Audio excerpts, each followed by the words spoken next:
Love that. So when you think Or anywhere. back, yeah, oh yeah, honey. Anywhere, we'll go anywhere. I know people love that kind of stuff. I mean, if you can't go to New York and go on Broadway and see quality Broadway productions, we'll bring it to you. You That's know, right. And call it that, like off you know, Broadway. yeah, but like for big events where it's just a 20-minute version, you just Yeah, needed 20 minutes of a performance. So yeah. that's such a great thing too. We did, in fact, we just did it year before last. We started doing some things outdoors because of the pandemic. We did Shakespeare in the park because we had this great park here close by. And then I brought in some of my Broadway folks to do what we called Phantom in the Park. And we did Oh, a nice. concert short version of Phantom, which we have also done in Pennsylvania and some other places. And that we have ready to go as well. And so we do, just sort of the idea of the costume. So we're not getting in trouble with with our union, but it's a Oh yeah. Oh concert. yeah. And it Yeah. could be 20 minutes.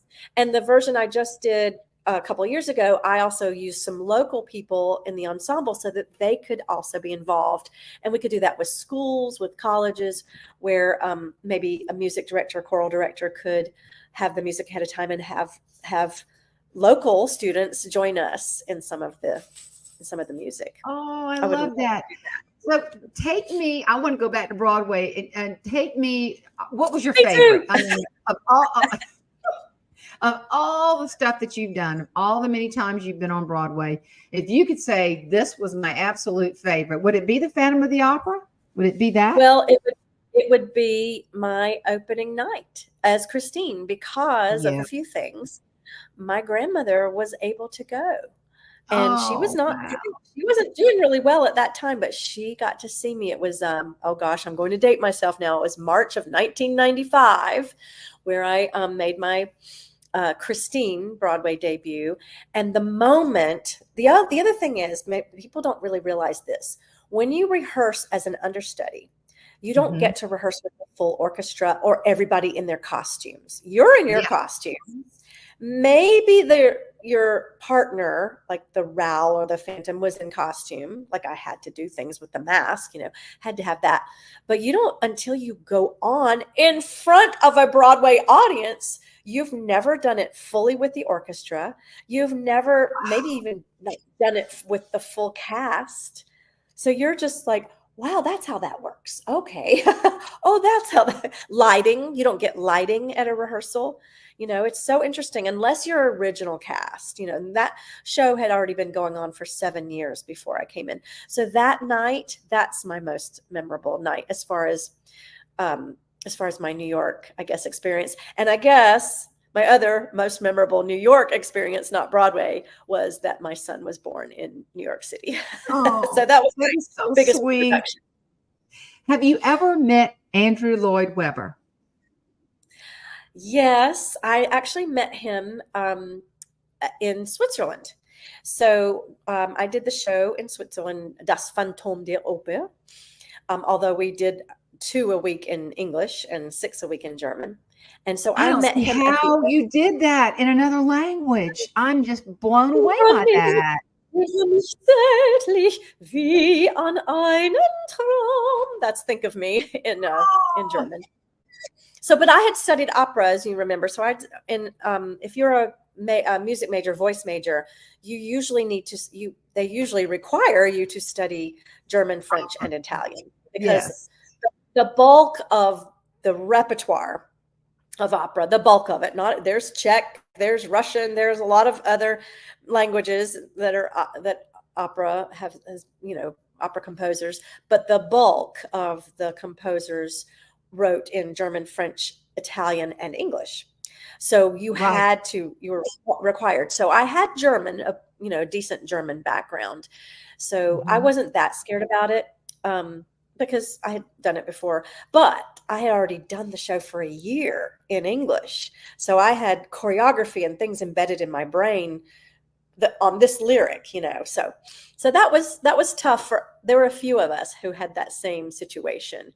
And then there were some people who had the opposite situation They had only ever done it in German, and then when they had to do it in English, so there were a lot of times that people sang the wrong language for like, oops. And there was this guy, he was called the auctioneer.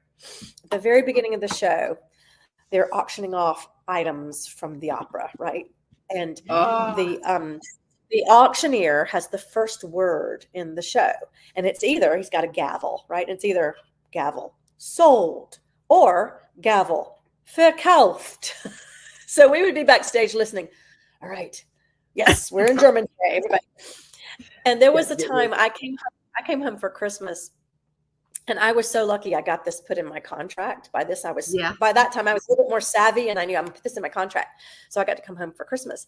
So I was here for 2 weeks, and I had been in New York for about 4 days and then home the rest of the time. So when I went back, I was in English mode. And so I went into, and I wasn't supposed to be on that night. The other Christine called out sick. And so I had to go on, and it was a German night. And I got all the way through the show until the last scene. And all of a sudden, I think it was the opposite. I think it was an English show. I can't remember. In any case, I sang the wrong language to the Phantom, and he looked at me. And then the next thing that came out of my mouth was the correct language for the evening. And there are other stories of other people where you have to keep a straight face while they're singing the wrong language. So how many languages do you know in the performing? I knew you had performed in several languages. So it's German, English, French, and Italian. Those are the most, that I can just read. Now I still have to get my dictionary out and, to know what I'm saying. Now, there's some, and even in teaching now there's more. I teach my students every week a different Italian word and make them do a glossary. Yeah. And then some of them are singing in Italian and German and French. Wow. Because some of them may go into, becoming a music major, and that way they're even more prepared. Right. So those are the three other languages that I sing in. Latin, I can usually read Latin. I'd have to look up some things. I know what they mean because I've just done it for so long. A little bit of Spanish, but I'm not fluent really in any of those languages. I could get around. I can get around in those countries pretty well. But then I might still have to pull out my translator app or something like, what is this?